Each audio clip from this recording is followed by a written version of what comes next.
Hey guys, welcome back. Today I want to talk about my Ruger 57. I want to talk about the reasons why I really love this gun, and I'm also going to talk about a reason why it's been giving me a little bit of grief. Okay, so the Ruger 57 was released about December of 2019. It shoots a 5.7 by 28 millimeter round. The Ruger website has it MSRP about $7.99. When this weapon was in stock, most places I saw it as low as $5.99. This gun is currently hard to find right now, guys. It's sold out everywhere. Even the ammo is sold out everywhere. I have found it on gunbroker.com. You will have success finding it there, and also the ammunition. However, people are price gouging right now. This gun, when it came out in December, it sold out really fast. Then all the COVID stuff hit, and it's just been struggling to stay in stock places. But I think I was able to get it to my doorstep after tax fees, FFL fees, for about $750. I thought that was a good price. I bought this back in early June of 2020.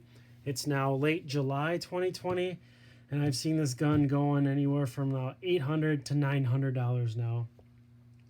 The ammo, still hard to find, still expensive. I was able to find some boxes around $40 a box for 50 rounds. I even found a few boxes for $27 a box. Now, guys, if you look, you're looking at 50, 60. I've seen websites with $80 a box for 50 rounds. So, guys, they're really price gouging right now. You can buy this stuff in large quantities if you want to pay like $1 a round. I've seen people selling, 500 rounds for $500. It's an excellent gun. I love it. So the reason I love this gun, it is a high capacity, high velocity weapon.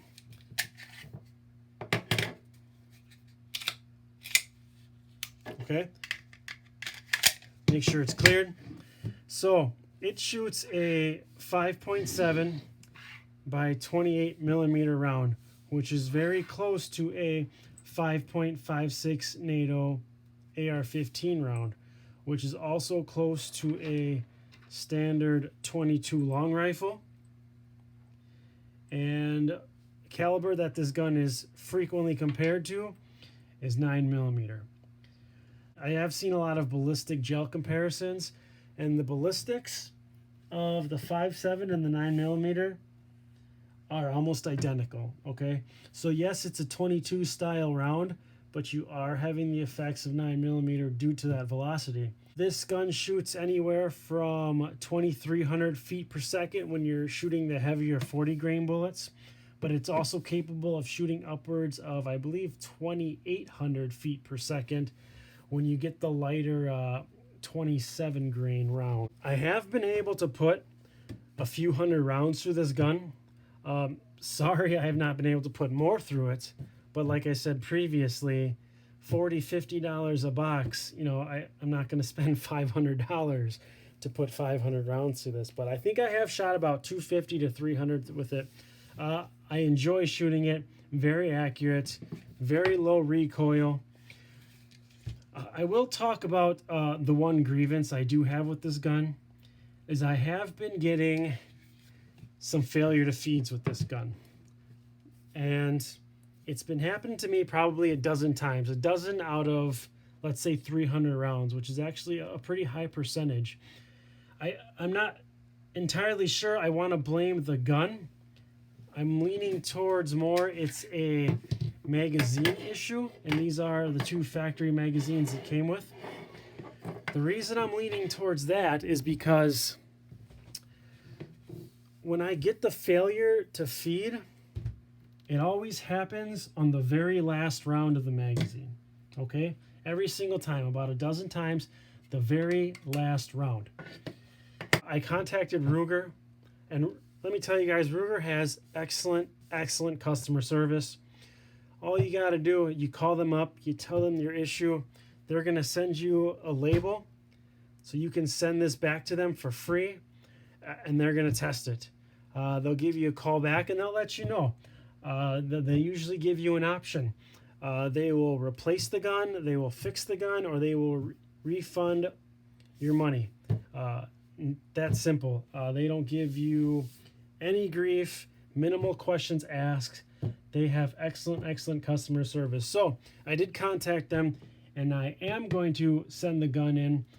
And they were very concerned because this is a newer gun. They are very helpful, very eager to want to solve this issue. And I'm hoping they say it's just a magazine issue. Maybe at that last round there's just too much tension or strength in the spring in the magazine. That's just, maybe it's pushing the round up too fast. I'm gonna show you guys video.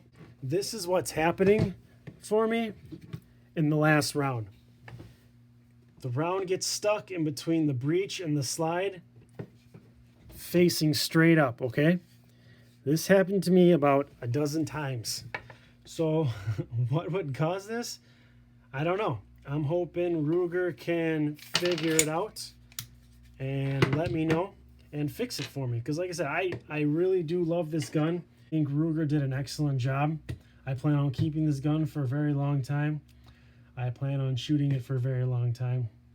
So guys, thanks for listening to me ramble. I'm going to go ahead and show you the little bit of footage that I have. The first 4 or 5 jams that I had with this gun, I don't have video because I was at a range. I was not anticipating there being any issues. Second time I went shooting out in the woods, and I made it a point to recreate the issue. Basically what I did is I would put 2 rounds in the magazine. I would fire one of the shots, and then the last round would attempt to feed. And like I said, about, I don't know, probably 10% of the time, I would recreate that failure to feed. So that's all I kept doing. I kept putting 2 rounds in the magazine, fired. If there was no jam, again, I would just, load another round so that there was 2 rounds, fire. And I kept doing that over and over and over again and recreated the failure to feed. And here's the video. Thanks for listening, guys. Thanks for tuning in. I'll talk to you again as soon as I'm done.